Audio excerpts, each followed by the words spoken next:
মোটা হয়ে গেছি স্বাস্থ্যের দিক থেকে। তো মাসিদের পাশে দাঁড়ালে মনে হয় আমি তাদের বোনের মতন। আর আমার ছোটো মাসি আর আমাকে তো সবাই বলে যে আমরা দুজন সেম দেখতে।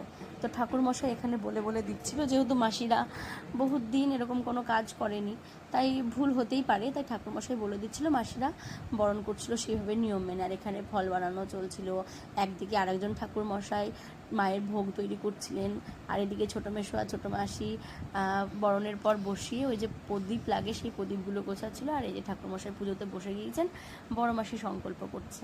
দাদুদের বাড়িটা এত বড়, তবু ওই যে বলে না একটা বড় জায়গা হলো একটা অনুষ্ঠান কাজ এসে না জায়গা ছোট পড়ে যায়, এখানেও না ব্যাপারটা ঠিক ওই রকমই হয়েছে।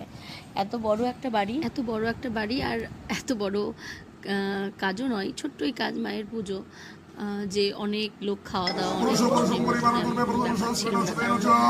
দিদা দাদু বর্তমানে এত অবস্থা, ওনারা বয়স, দিদা কিছুই পারেন না উনি, কোনো রকম আমরা সবাই থাকি ওনাদের করে কাজ করেন। তো এই যে এখানে এখন পুজোতে বসে গিয়েছে, আর সমস্ত কাজটা সারার পর আমি একটু মায়ের সামনে বসেছি পুজো দেখতে।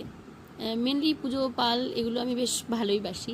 তো এই যে আমি, আমার ছোটো মাসি, আমার বড় মাসি সাইডে দেখতেই পেলে, বা যারা আমার ব্লগ দেখো প্রতিনিয়ত তারা চেনই। আর এই যে ছোটো মাসিকার আমাকে বলে সবাই সেম সেম। তো এই যে আমাদের আরেকটা মামা, এটা আরেকটা মামা, মানে মায়ের কাকাতো ভাই এরা। আর আরও সবাই এসছে, অনেকেই আমাদের আত্মীয়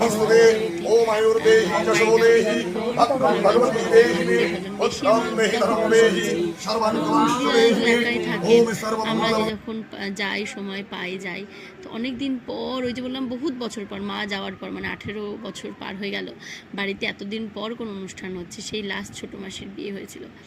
তো মা কালীর পুজো মানেও না একটা মেয়ের বিয়ের সমান। ওই একটা মেয়ের বিয়ের আগে দুদিন থেকেই তড়িঘড়ি, এক রাতেই সব শেষ, বিয়ে হয়ে গেল, মেয়ে বিদায় হয়ে গেল। তো মায়ের পুজোটাও সেরকমই, মানে বলে সবাই বড়রা যে পুজো হচ্ছে সারাদিন ধরে তোড়জোড়, মায়ের পুজো হয়ে গেল, বিসর্জন হয়ে গেল, ব্যাস সব আনন্দ ফুর্তি শেষ।